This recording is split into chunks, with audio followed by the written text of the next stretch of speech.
Hello, everyone. I would like to welcome you to Attuning to the Voice of Mother Earth, How to Hear Her and Follow Her Call Global Conference, where through inspiring interviews, we're invited to explore real actions we can take as individuals to deepen our connection to Mother Earth, while at the same time discovering a way to our truer selves. My name is Zacharow. I'm going to be your host and a producer of the Attuning to the Voice of Mother Earth Summit. And I want to extend a warm welcome to all of you and to thank you for taking your time to be here with us. Today, I'm really happy to be here with Mariela. Maya, welcome, Mariela. Thank you, Maya. Happy to be here too. So good to be here with you. So, Mariela, let me introduce you just a little bit. As a true citizen of the world, Mariela Maya has been influenced by many teachers from different continents on the journey to get connected with her inner world. 2 decades ago, she was introduced to the medicine wheel, the modern version of the Mayan calendar called the token, and other creative tools. And her life has been guided by nature's cycles and universal wisdom ever since.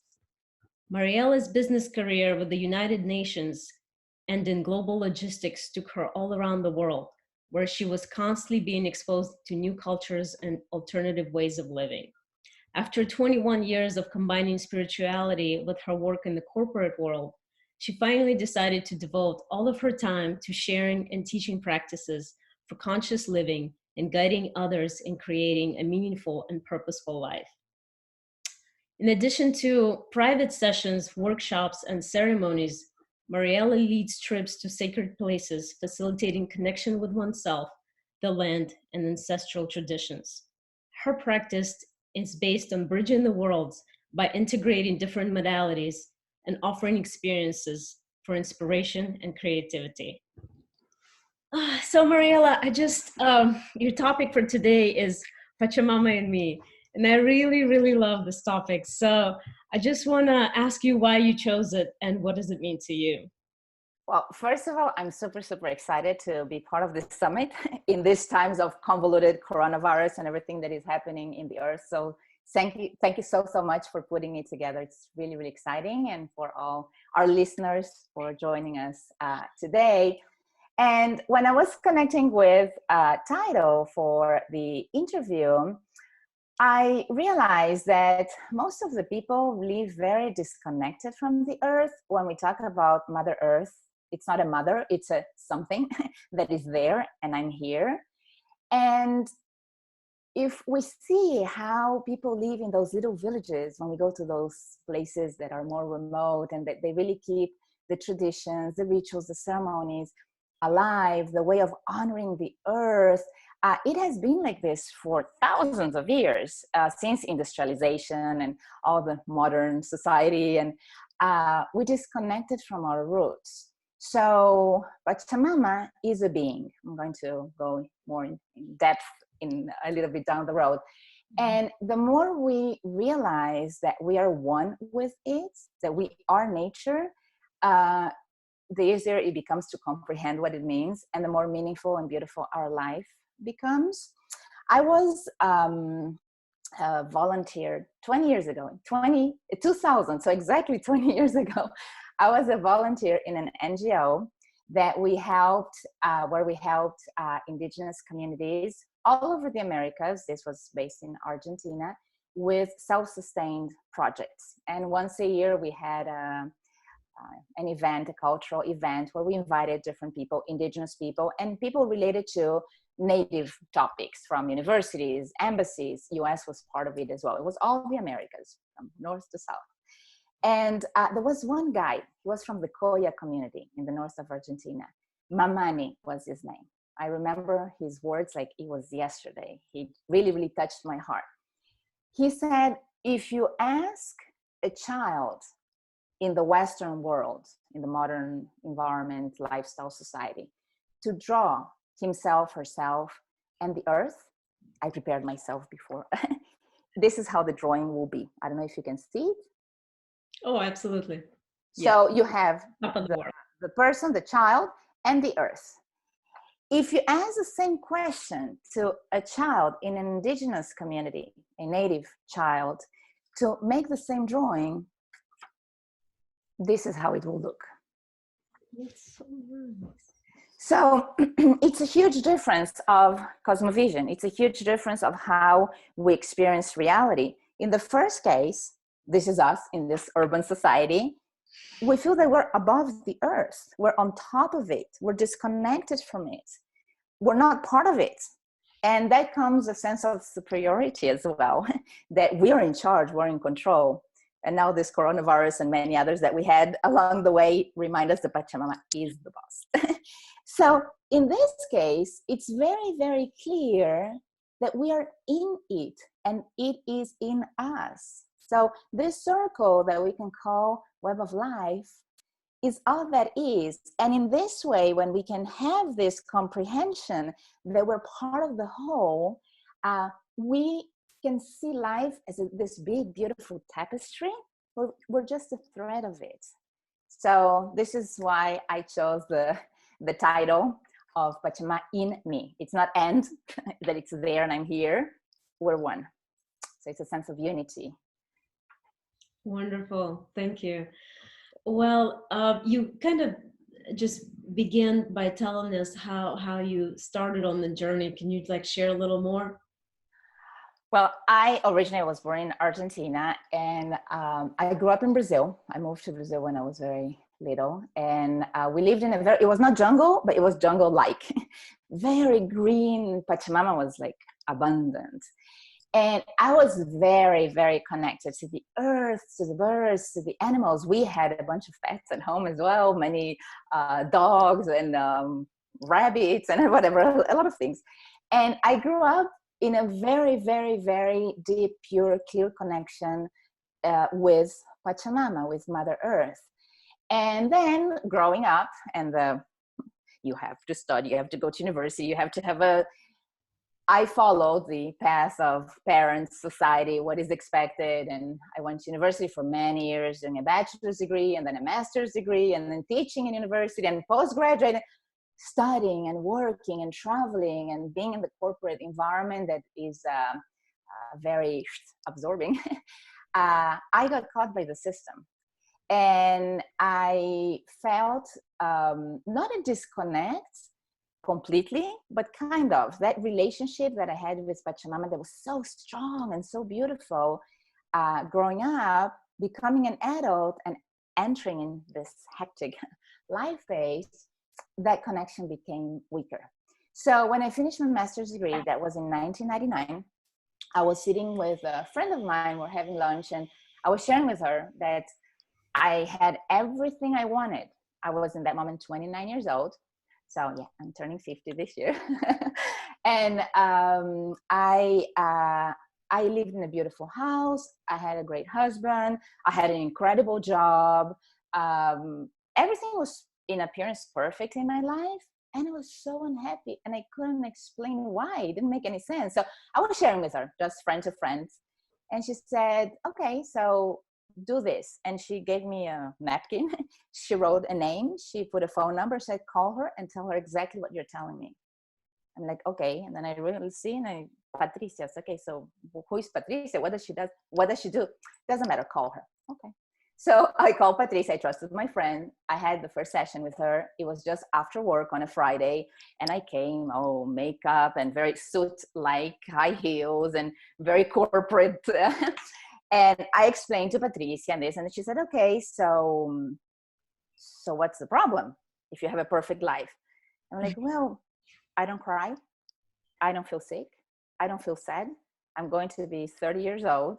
Something is wrong with me. It's not possible that it's all perfect and I don't feel perfect. She said, okay. And why are you here then? What do you want to do together? I'm like, oh, shoot, I didn't even know what she did. So I had no clue what I wanted to do with her. And I really didn't think about it. It just came. And I said, well, I love nature. I grew up in nature. I admire nature. I try to spend as much time as possible in nature, but I don't feel part of it anymore. When I said it, I was like, oh no, where did those words come from? She'll think I'm crazy. That's why I'm here. And she was like, She always does it still today, 20 years later. Okay, that's it. That's how it started. And that year, this was in May, end of May, beginning of December, there was a trip for the soul that she invited me. And that trip, December 1999, 21 years ago, 20 years ago, planted the seeds for who I am today. That's when I got connected with the medicine wheel. I learned my first dream catcher that as of today, I weave dream catchers all the time. That was the year that I became familiar with the token, and that in the 13 month calendar, I was born the day out of time. That's why for me, time is always an issue. I'm timeless. I live in this timeless bubble. That year for me was really a portal that unfold in magical ways until today, and it will continue. And yeah, so that's how it started. Wonderful. Wonderful. Yeah, thank you for sharing that, your personal journey, or how you began. So I guess what does Pachamama mean in general? What does it mean to you? We say Pachamama is Mother Earth. First of all, it's not a word in Spanish because everybody's like, oh, I'm like, no, no, no, no. It comes from Quechua and Aymara, that they are native indigenous languages. Pacha, we translate it as earth, mama, mother, so Mother Earth. But in reality, those languages, they were not recent languages. And the way that things are translated, they're not literal, because those languages are more abstract. It's a cosmovision, so we don't have really words to express the same. So Pachamama is much more than Mother Earth. It's something that is part of something larger, time and space. And Pachamama is a being. She's the Nusta, the princess. Nusta is a word in Quechua. And she's the goddess Gaia in Greek mythology. And if you really think about it, we don't need any processed foods. We don't need the intervention of men. We don't need Walgreens or CVS or wherever you are in your country, pharmacies. Pachamama, Mother Earth, gives us everything we need. We can heal anything from what she gives us. Food, shelter, clothing, anything comes from the earth. In this industrialization transit that I mentioned at the beginning, we got even disconnected from that. If you have whatever, any pain and you say, I need something, if you go to the earth and you take an herb, people will say, no, no, no, no, go to the doctor, you need an antibiotic. Where did that come from? So when we connect with Pachamama as the maternal spirit that she is, like a mother that cares for us, that is there for us, we know that we're being nurtured, we're being nourished, and she gives us blessings all the time. So for me, particular Pachamama is my greatest teacher first. So everything I know through her teachings. And then of course, as human beings, we put words to the teachings and labels. This is called token, this is called medicine wheel, this is called, but it's all energy, it's all life. I love, love, love doing handcrafts. So for me, she's my greatest source of creativity and inspiration. She helps me to stay grounded and present. And one thing as well that it's interesting to see the difference between native and the way we live. And I want to go a little bit more in depth after I speak about it, is this place of living life as a ceremony. Really being in tune, or using the beautiful title of this summit, attune to the voice of Mother Earth. When you really open your heart to creation and you connect with her as a being, as I'm speaking with you, from human being to human being, you speak with her as a being that is alive, because she is. That's what Pachamama and Gaia mean. Our relationship with her, with nature, with the earth, with oneself, with one another changes completely. So we're all stewards of the earth, and we forgot that as well. And we blame the governments, we blame the big corporations, we blame the oil and gas industry and mining industry, and it's always out there. So for me also, Pachamama means responsibility. What is my responsibility in all this? How can I contribute to, as a steward of the earth, to bring that beauty, to bring that health into all that is?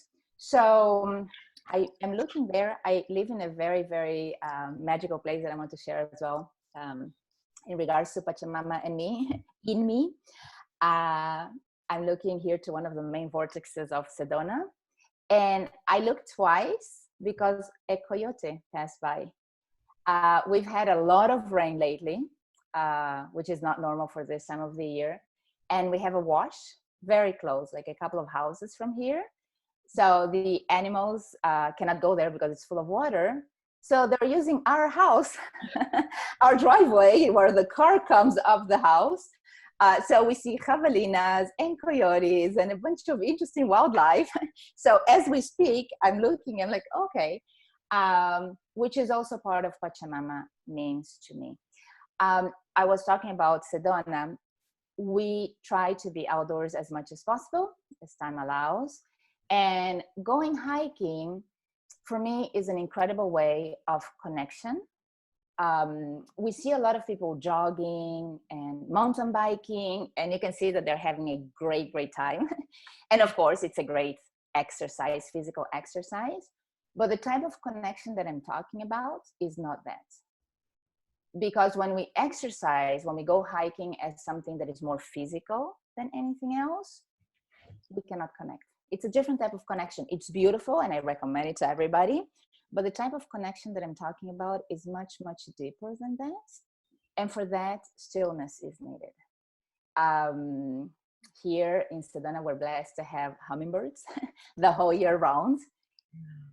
Literally, I sit down. I have one pajarito. Pajarito is not the right translation because pájaro in Spanish means bird. So hummingbird is picaflor, or colibri is a different name. But I call it's a nickname. I call him pajarito. It's a him, and Anna's hummingbird. I sit, it comes literally in front of my face, and we talk. So I learned now the language of the pajarito. I think he understands me. I'm sure he understands me, let's be honest. So we go hiking and there are hummingbirds. If we jog or we have mountain bikes, we see them, how beautiful. Maybe we take a photo and we put it on Facebook. Not me. I still need to befriend Facebook in my life.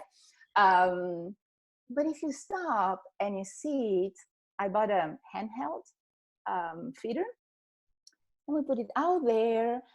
It hasn't come to my hand yet, but it comes here. So I'm like, okay, we're kind of getting closer, and I put it down and magic happens, literally. Like I share things that happen to me here and it's like, I need to pinch myself. Is it really happening? It's just magical. So that's what I'm saying. If you're running, if you're jogging, if you're mountain biking, you miss that connection that I'm talking about. Of course, not always. I lived in Sedona. I lived in Buenos Aires and Houston and very big cities where it's not that you can just open the door of your house and cross the street and go hiking. So people would say, okay, so how do I connect?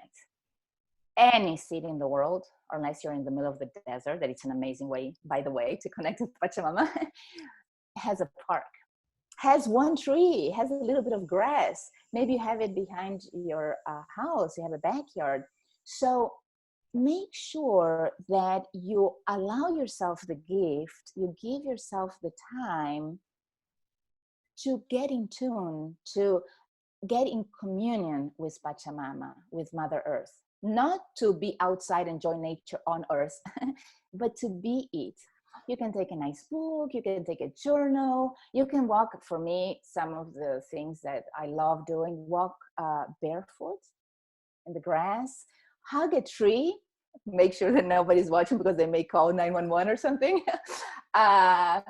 Talk to the birds talk to you back. It's just beautiful. So that place of presence, and of course, people that have gardens or have land, gardening is very, very, very powerful. And so, and then as I mentioned before, another way that I connect with Pachamama is through creativity. I love doing handcrafts, and I put as much as possible natural materials, the seeds that I find in nature, pieces of woods, gemstones, aromatherapy, things that come from the earth and are not processed. So that's some Yeah, of the many, many other ways. sure. Yeah, these are all wonderful ideas. It's yeah, whatever calls to you. If you're more inclined to do gardening or handcraft, you can do handcrafts outside, as you've taught me. Yeah. Right. So yeah, there's many ways, and like you said, you don't need to live in, just on the mountaintop somewhere. You Right. can find nature somewhere close to you and make a real life connection. And if you can do it daily or often enough where you're constantly in connection and it's going to be reciprocal in this way. I want to add something to what you said that just comes to me that is very, very important. That a lot of people don't give themselves the time or the possibility of, let's say, do a handcraft because of self-judgment. Oh, I never did it before. I don't know how it's going to look like. It's not as beautiful. The other person did it faster, and you're witnessing the trips. I didn't want to point fingers. When you're in trips, I need to record it because it's like comical. Oh my God, no, I'm too slow and I'm making the group slower. I'm like, okay, we're not in a hurry. Take your time. You have 2 weeks. So it's kind of interesting to see how handcrafts also brings all the shadow side that we have. When we look at Pachamama, when we look at Mother Earth, everything is perfect. I know that a lot of people criticize a dog in Peru. I don't remember the name of it, but it's a dog that doesn't have any hair. And you can say it's not very pretty because it looks kind of, and people say he's so ugly that it's beautiful. He's perfect. Javelinas, we have here javelinas. We see them almost every day. That they're like very big, like boars or pigs. Or they're beautiful. And depending on the standard of what you say beauty, it's like no, it's not really that beautiful. So really, going back to the question of what is Pachamama to me? Pachamama to me is beauty.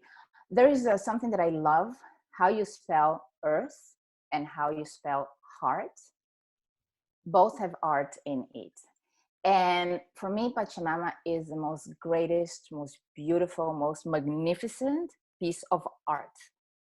And when we learn from her that that little worm that looks kind of weaky, or it's perfect and it's beautiful, so are we with our physical bodies, with our creations, with what we do. And that's an important reminder for all of us that we tend to be very self judgmental or beating oneself up that we're not doing things perfect.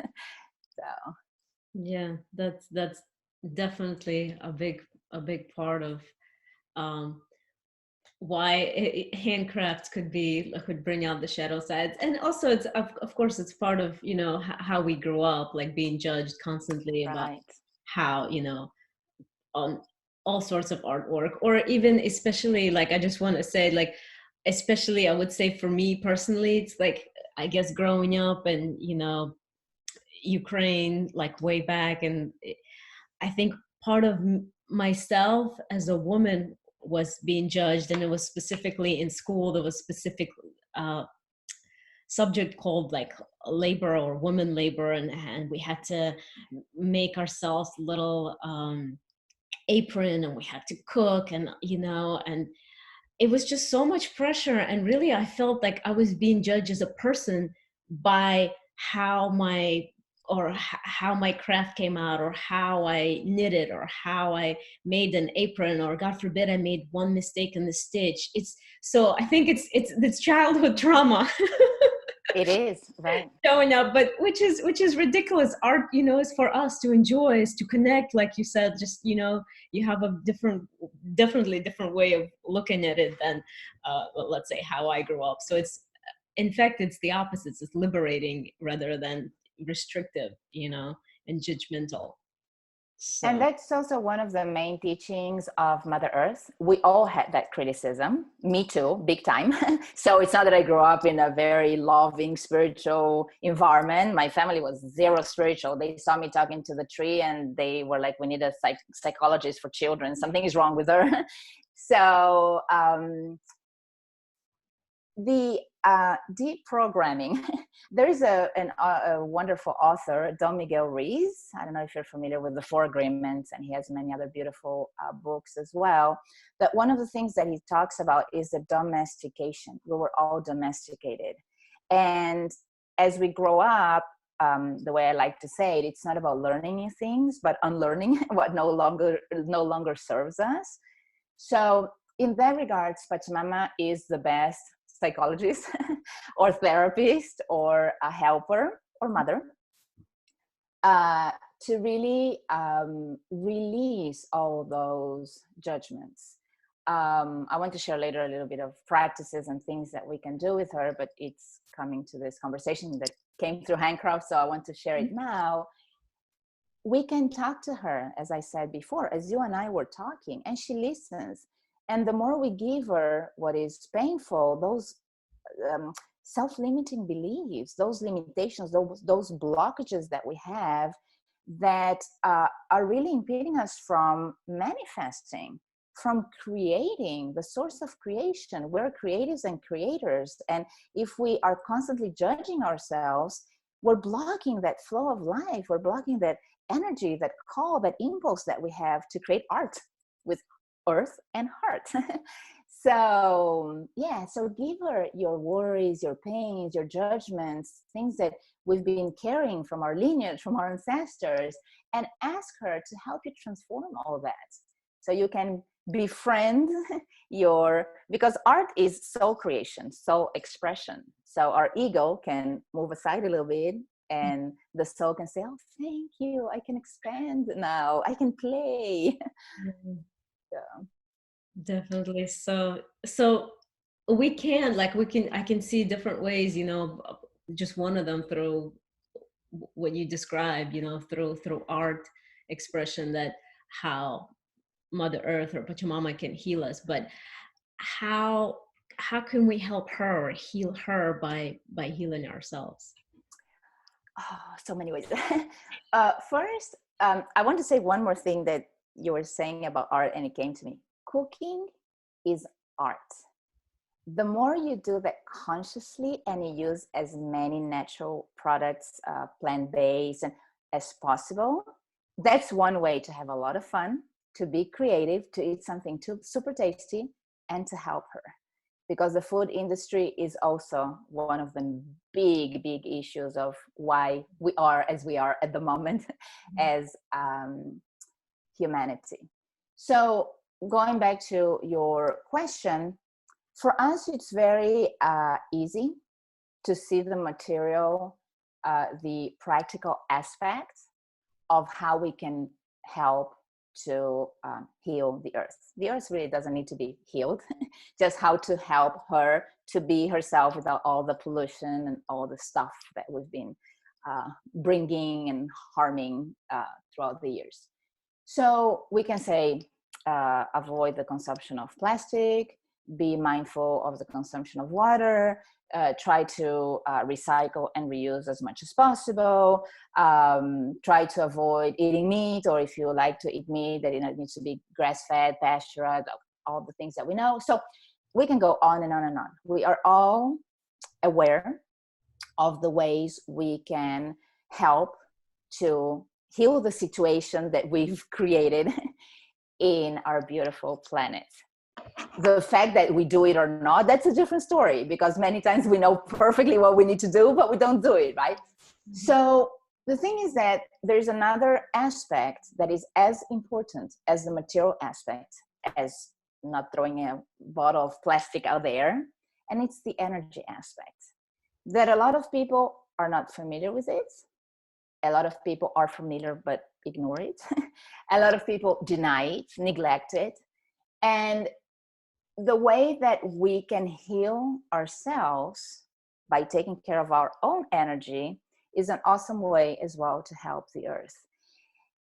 Plastic is toxic. Trash, if we just throw it, is toxic. Our thoughts are also toxic. Our feelings are also toxic. Our words are also toxic. Our behaviors, the way we interrelate with other people, are also toxic. So becoming aware of those toxic aspects that are more related to the energy level and not to the material manifestation that we can touch and see are as equally important as the plastic or the trash or the fuel emission and all that. And one of the most important ways of connecting with it, and it has to do with the medicine wheel as well, so I'll use it as well to share a little bit more about the medicine wheel, because maybe there are people that are listening to us and have no clue what we're talking about. They're going to buy a wheel and turn it into medicine or something. Yeah.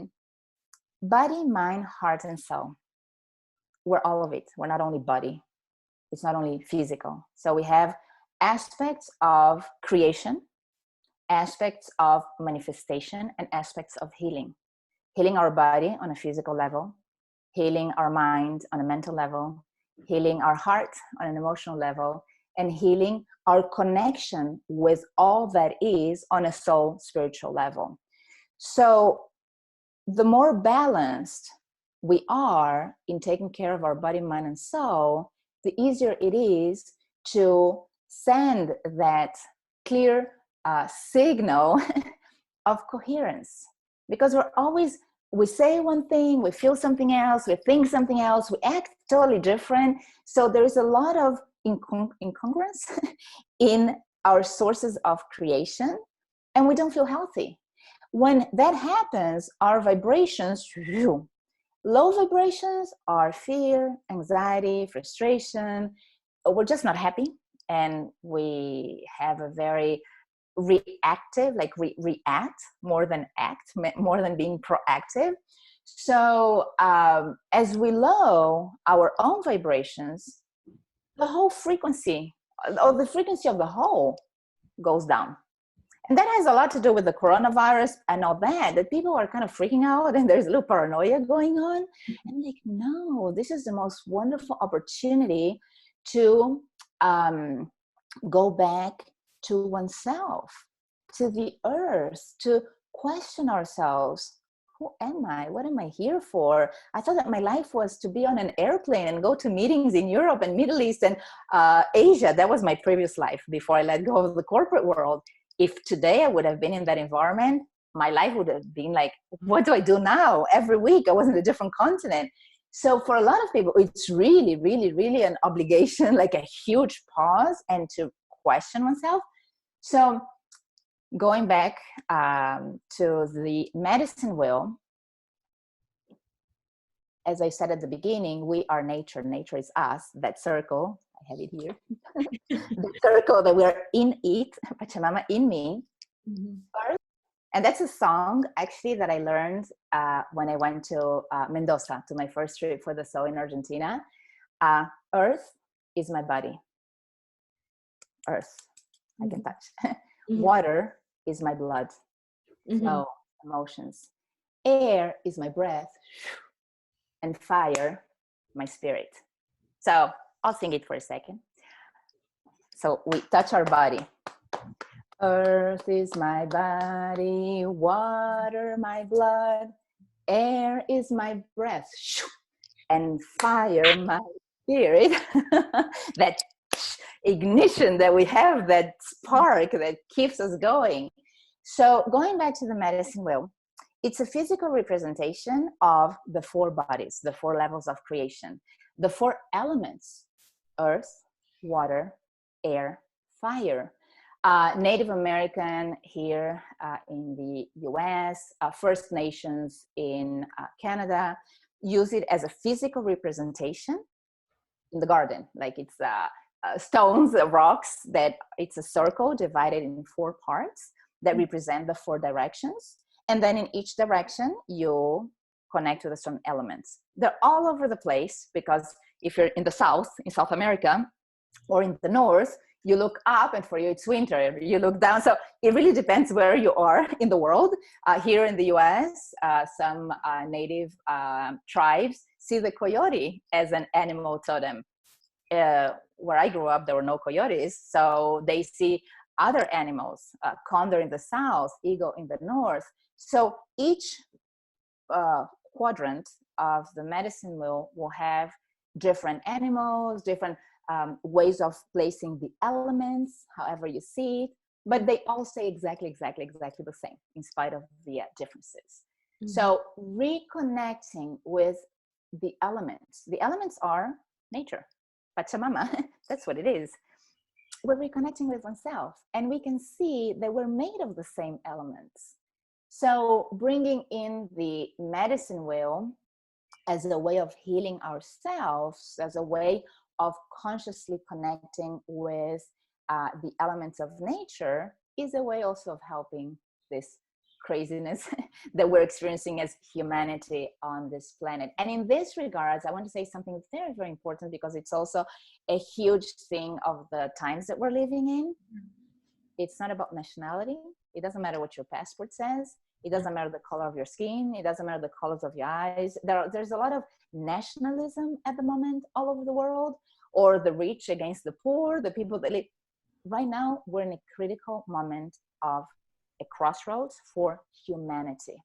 I saw the other day an image that is kind of going around, I guess Facebook, but somebody sent it to me as a text, that you have some skeletons. It's like a drawing. So you have one skeleton, one skeleton, one skeleton. They look exactly the same, like copy paste. And in the bottom, maybe you saw it, in the bottom it says white, black, Asian, gay, straight, poor, rich, and they look exactly the same. Mm-hmm. So we are the same. The rest is just a man-made invention that happened, and we believe in it. And that's the part now of unlearning those self-limiting beliefs that are really, really blocking us as humanity to thrive. We're not here to survive. We're here to thrive. We're here to do something amazing. And with all these separations and one better than the other and closing the borders of countries, we're just alienating ourselves, and everybody suffers at the end of the day. I want to bring here the prophecies, because many different cultures, actually from all different continents, they say it in different words, they express it differently, but they all say the same. Mm-hmm. Now it's the time. Literally, now it's the time. So do you want me to mention a couple of the prophecies? Just 2 words about it, because it relates to... Absolutely, please do. I mean, to what you said, I mean, how people, I've heard people saying, oh, it's the 11th hour, it's the 11th hour, but now I hear, or I've read something, people are saying, well, now is the hour. It's not even the 11th hour. This is right. It. Right. Now it's the 24 hour. This is it. Yeah. It's right now. So right. Please share the prophecies. So we hear the Hopis saying we're the ones we've been waiting for. The Taripaipacha in Quechua means it's time to meet with ourselves again. The famous Mayan calendar, that is not the Tzolk'in. The Mayans had more than 17 calendars as far as we know. So this is the long count calendar that ended in 2012. That calendar, 5 of those is called a precession of the equinoxes. It's more or less 26,000 years. So it was a big deal, but it didn't happen on December 21st. It's a transition that is still happening.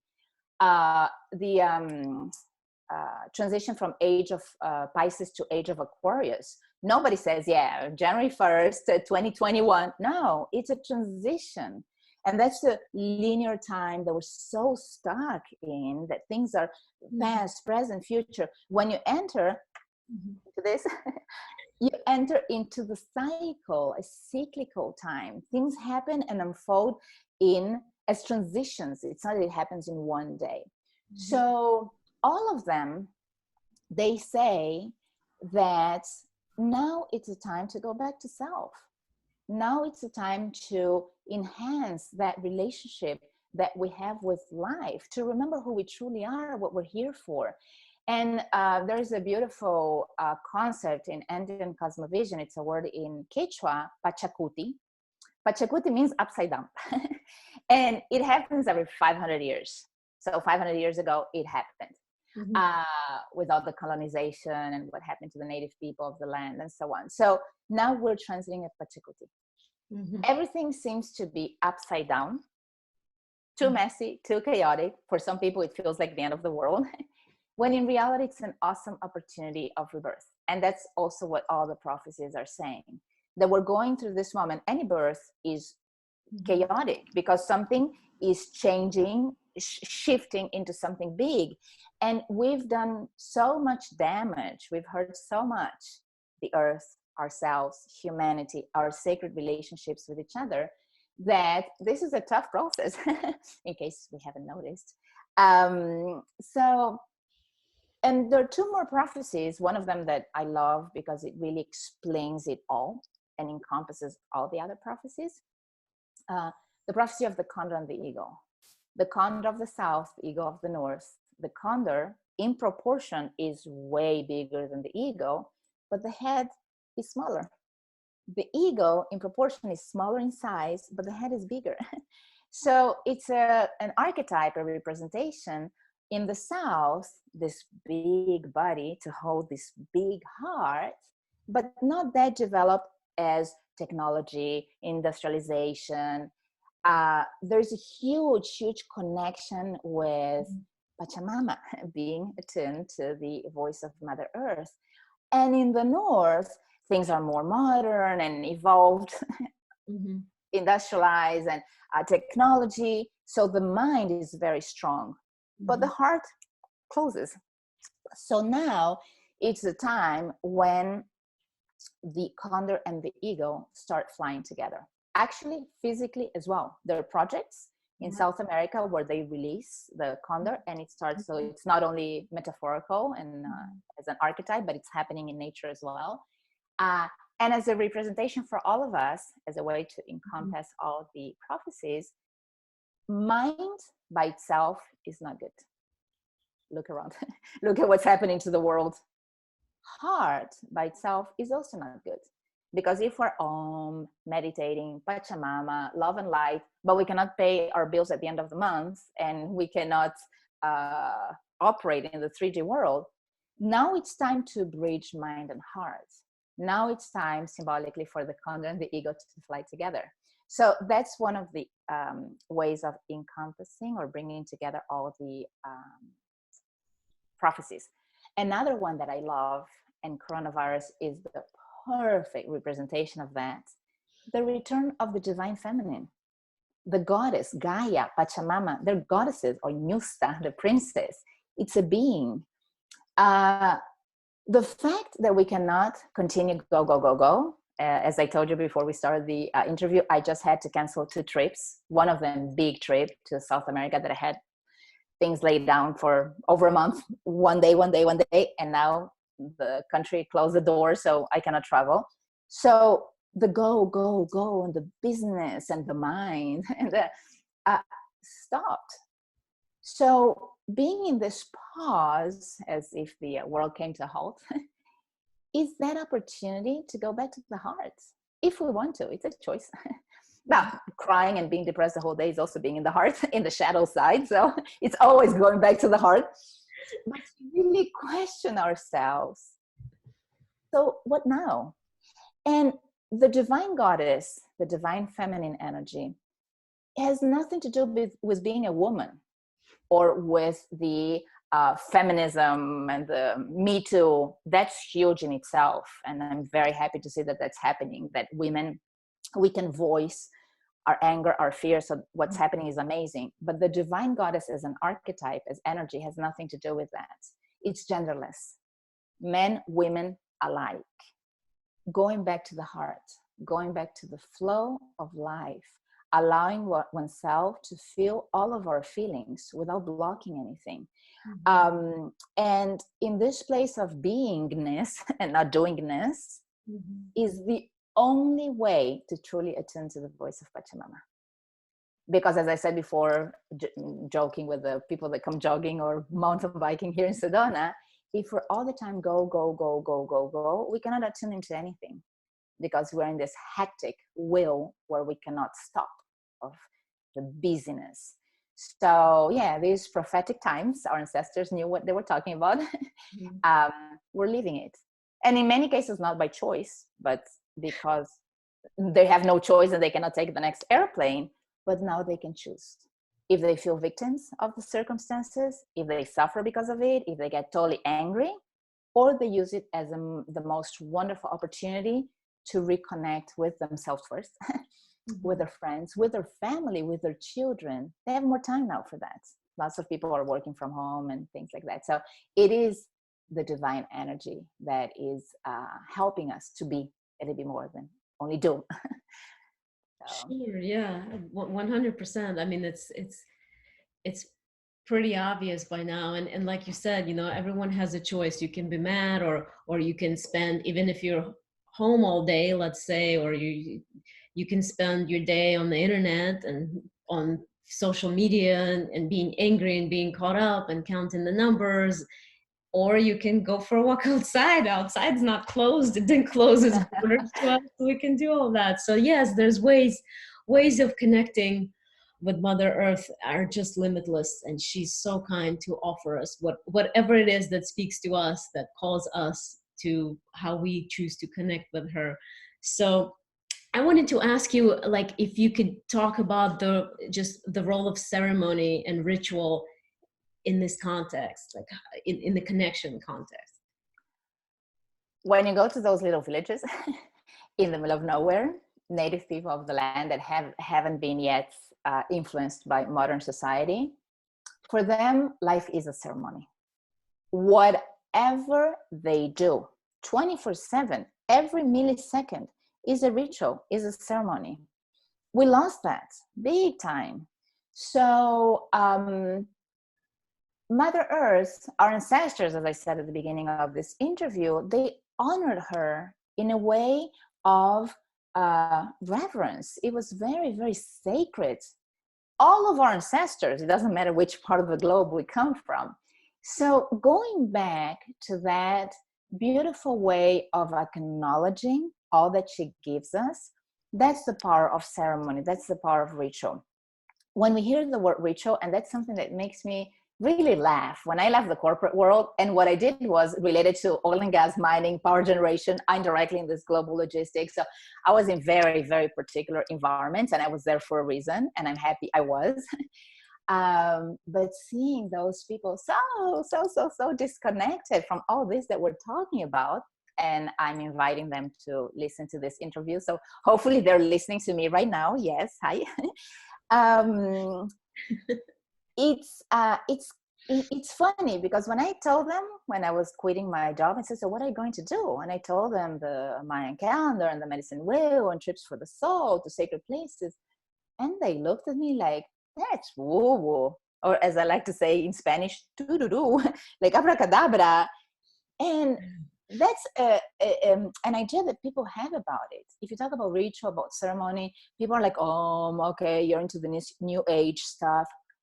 Ritual and ceremony to Pachamama is way, way, way older than any religion on earth. It's part of the essence of who we are. It's the origin of humanity. So again, it's going back to the essence and going back to the origin. And the funny thing is that we do rituals every single day, all the time.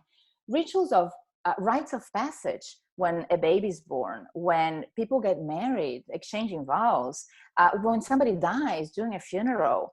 All religions have rituals.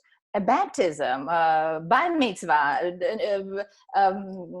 celebrating Ramadan. All religions have rituals. And we have too. Before we started this interview, I put my little candle, I put my incense.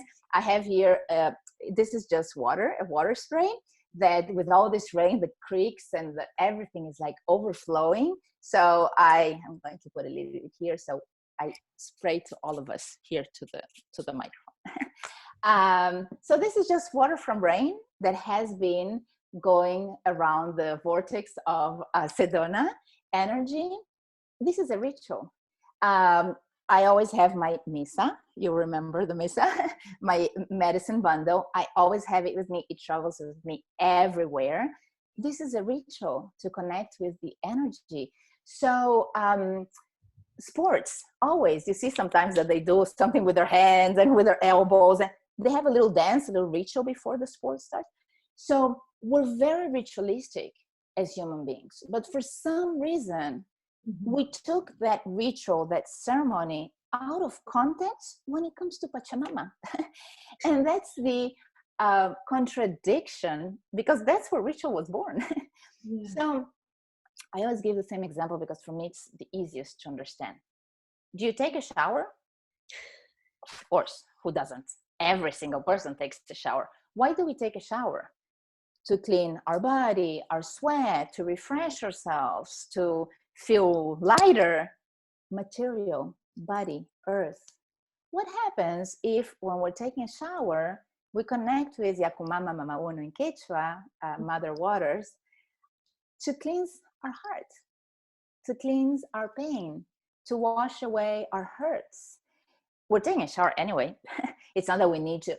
So we have this idea that if we want to do a ritual, we need to create sacred time and space from our busy schedule. You're taking a shower anyway. Are you breathing right now? Are you conscious about it?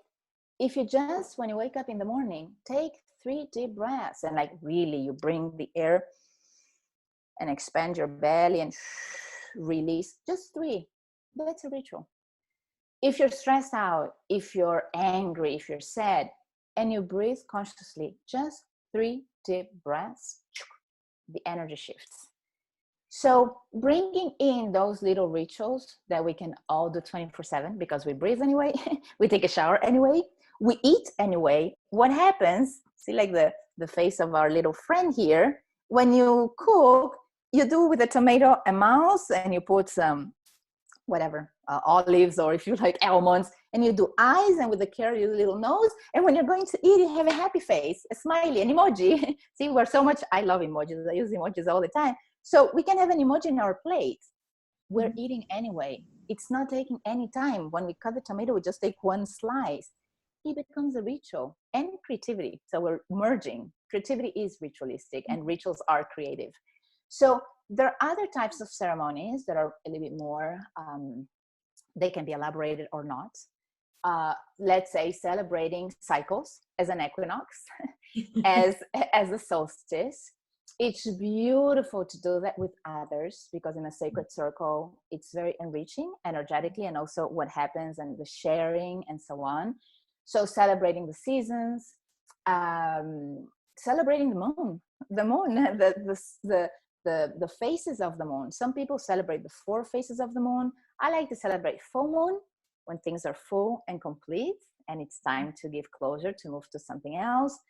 New moon, when we're planting the seed of the new to come, so it can expand. So I don't know if you can see here or not, but I have drums everywhere from all my travels, doing our own drums, buying drums, rattles, flutes.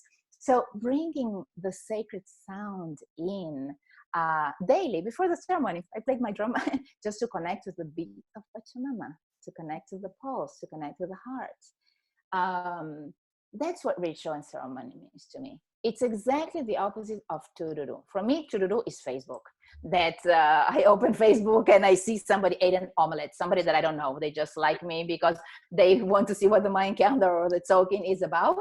And I'm like, okay, this is tururu. How am I connecting with this omelette? For me, it doesn't make any sense. So now that I mentioned the token, that you introduced me with that as well, there are 2 counts that are being followed. The traditional count, that is mainly the Guatemalan Cholquij, and the modern version of the token, that is the base of what is developed as a dream spell and the 13-moon calendar in correlation with the 13-moon calendar. I follow the modern version. That's how I got familiar with in 1999, that year. And so I want to bring in, because it's also very relevant to what we're talking about. There's one archetype, as in Western astrology or Vedic astrology, you have 12 signs. In Mayan astrology, you have 20 signs. One of them, it's called Kaban in Yucatecan, and it's the energy of red earth. Not because the earth is red here in Sedona, yes, but it's just the name of the archetype. Red is a power of initiation, new beginnings.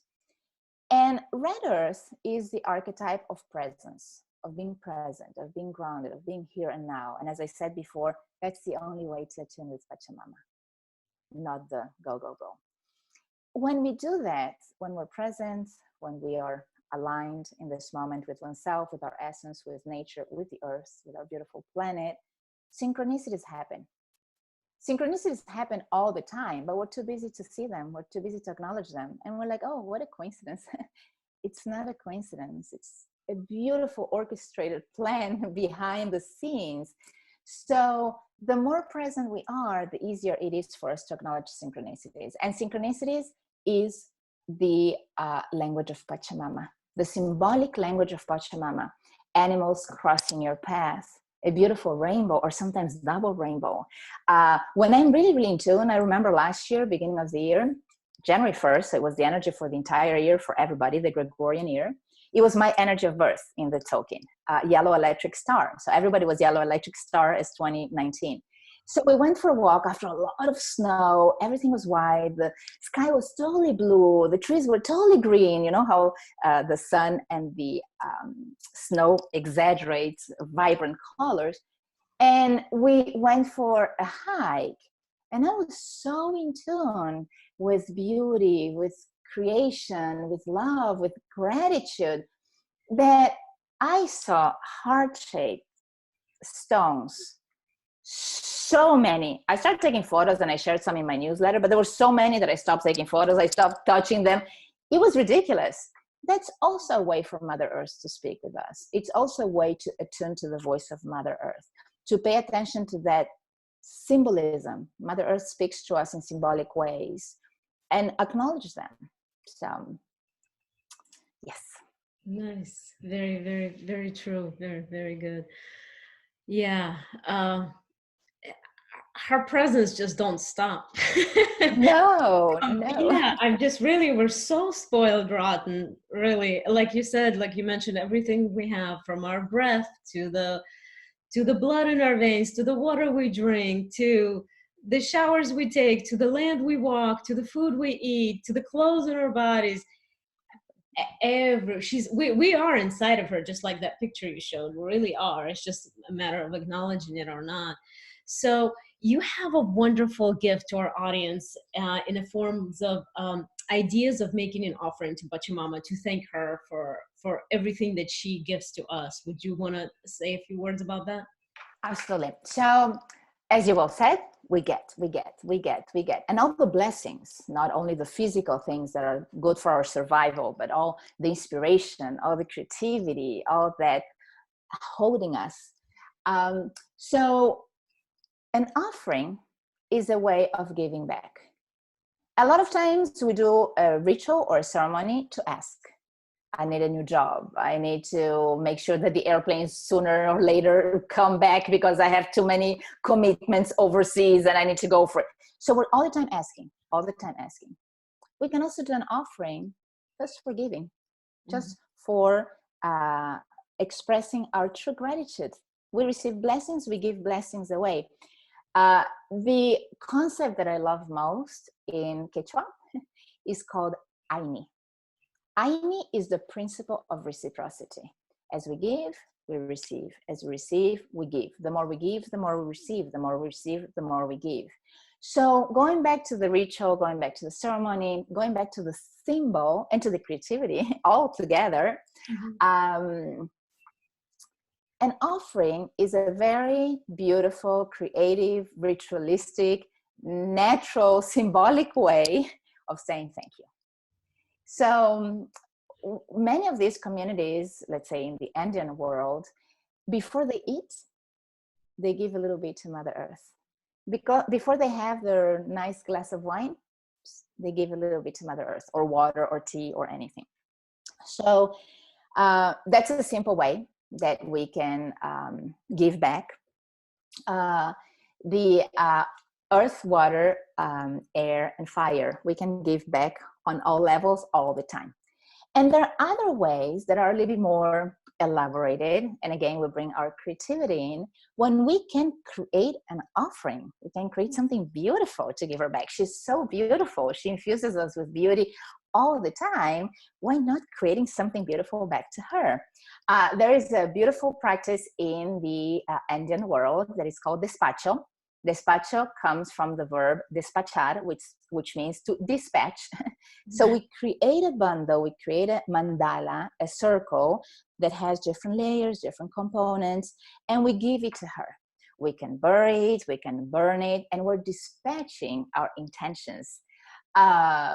So the free gift is a little bit of what we're talking now, and mainly focusing on how to create a despacho.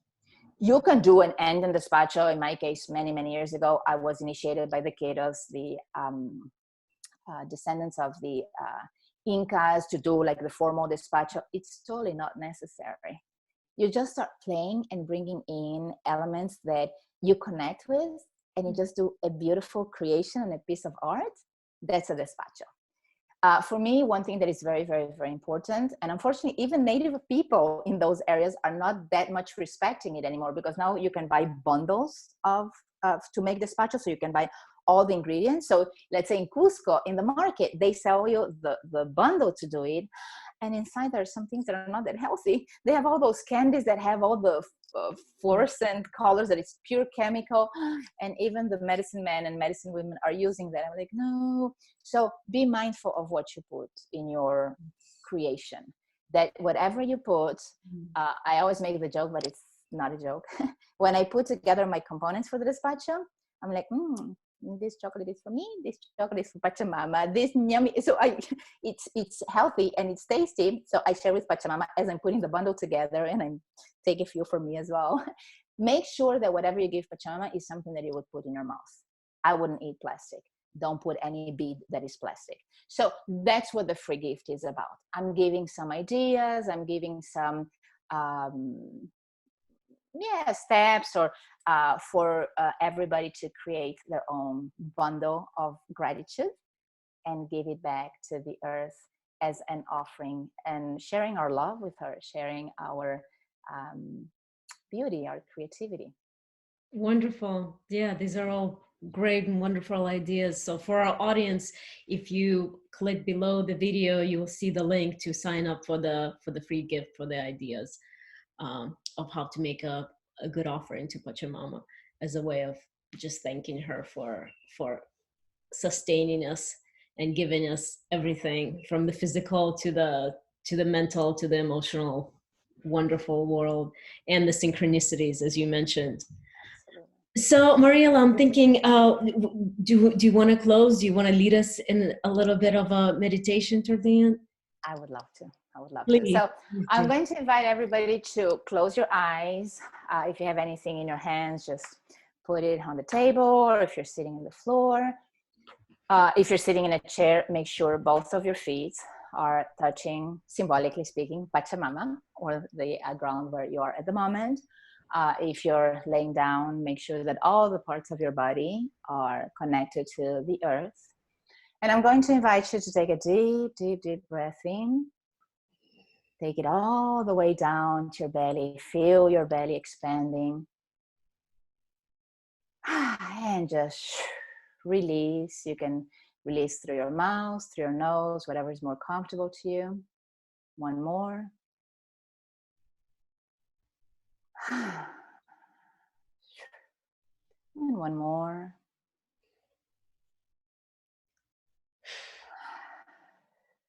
As you continue breathing, always keeping your eyes closed. It's a way of going back to our inner temple, the temple of our soul, without distractions. Continue breathing consciously and bringing in all that light, all that love that expands you from within. And as you release any tension, any anger, any sadness, anything that hurts. And scan your body, check in how your body is feeling. Maybe you have your neck or your shoulder, something that is bothering you. You can move it a little bit, just embody your sensations, what you're feeling right now, and if you feel the need to move any part of your body. And now we're going to use a little bit our imagination, our creativity. And as you continue breathing consciously, imagine from the bottom of your spine, the root chakra, roots coming out of your body. The roots that go down and down and down, strong, healthy, beautiful roots that hug the heart of Mother Earth. Feel that beautiful connection through your roots, the nurturing, nourishing, loving energy of Pachamama entering into your body through those strong and beautiful roots. Breathe it in. And as you release, release that joy, that beauty that you are receiving as an exchange. Feel the bottom of your feet, the sole of your feet, also having roots going down and down and down and down to the heart of the earth. And receiving all that love and everything you need at the moment from Pachamama, from Gaia, from Mother Earth. And breathe it in. And bring those loving energies into your heart. Now, continue using your imagination and your mind's eye.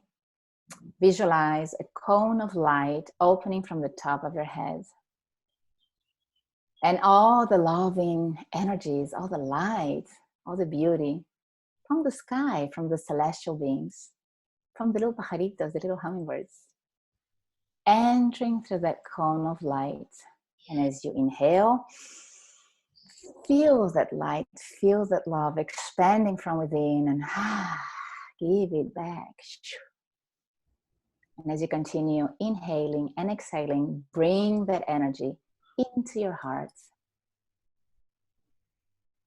And now I'm going to invite you to put both of your hands on your heart. It doesn't matter which one goes first, whatever is comfortable to you. Feel the pulse of life. Feel the pulse of your heart. Feel the pulse of Pachamama and of all creation within you. This place where we're connecting heaven and earth, the condor and the eagle, our center, our core, our quode. From that place of pure connection, of pure love, of pure gratitude, express within, don't say anything out loud, just in your heart. Thank you. Thank you, Pachamama. Thank you, Mother Earth. Thank you, Gaia, for all that you give me. Thank you to all the universe, to all the celestial beings, to the cosmos, to the galaxies, for guiding me in this journey that I'm in as me in this lifetime. Feel that love, feel that vibration elevating, rising, and you can share it through your breath and just express. And as you feel very, very connected with your feet on the ground, your head on your shoulders, and the connection with the skies, breathe in and release. One more time. And one more. And very slowly, looking down first, whenever you're ready, you can open your eyes.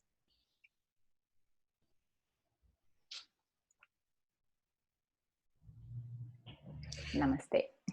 Namaste. Thank you so, so much. You can do this all the time. And when you do this, you can do it in 1 minute, I did maybe a little bit longer.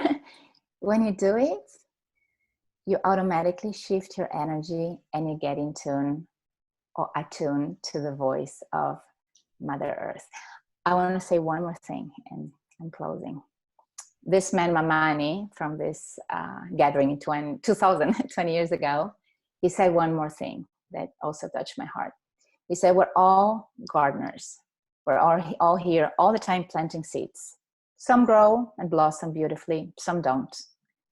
The more conscious we become of the seeds that we plant, seeds of love, seeds of light, seeds of blessing, of gratitude, the easier it becomes for all of us one day to enjoy a beautiful and diverse garden. Thank you. Thank you so much, dear Mariela. Thank you for being a part of Attuning to the Voice of Mother Earth Summit. And as always, it's been so fulfilling and so lovely to speak with you. Thank you. Thank you. Thank you.